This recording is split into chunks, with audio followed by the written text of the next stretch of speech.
লাল শাক ভাজি করবো। পেঁয়াজ মরিচ আর হচ্ছে রসুন তেলে দিয়ে ভেজে নিচ্ছি। এটা শুধু নতুনদের জন্য, যারা জানে না। আর যারা জানেন তারা তো স্কিপ করে চলে যাবেন, দেখবেন না আমার ভিডিও। আর যারা জানেন না তারা দেখবেন। এরপরে শাক দিয়ে নেব, সবগুলো শাক দিয়ে কুটে নেব।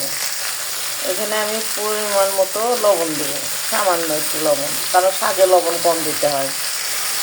আমি আবারও বলতেছি, যারা নতুন তাদের জন্য। যারা এক্সপার্ট রান্না বাড়া তারা স্কিপ করে যাবেন, তারা দেখবেন না। আর যারা জানেন না, মেয়েরা আছেন, বউরা আছেন, যারা জানেন না তারা সুন্দর করে দেখবেন, একটা সুন্দর কমেন্ট করবেন যে কেমন হয়ে যায়।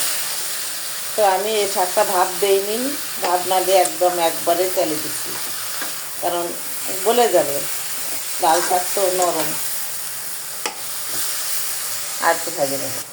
শাক ঢেকে দিয়ে রান্না করে না, কিন্তু এটা ঢেকে দেবো যেন একটু সুন্দর মতো নরম হয়ে আসে।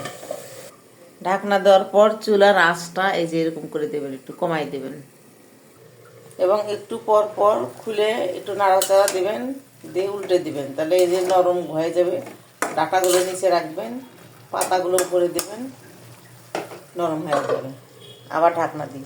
চুলা কমাই দিলে এই যে একটু পানি বের হয়, তারপরে একটু চুলা বাড়াই দিয়ে তখন একটু শুকাই নেবেন। এই তো পানিগুলো শুকাই নিচ্ছি এখন, নিয়ে ধনে পাতা দিয়ে নামাই ফেলবো। এরপরে এই যে হয়ে যাওয়ার আগে দিয়ে ধনে পাতা দিয়ে দেবেন, দিয়ে দিয়ে এই যে নাড়াচাড়া করে দেবেন। শেষ। অনেক সুন্দর হয়েছে আমার ভাজা শেষ, ফাইনালি।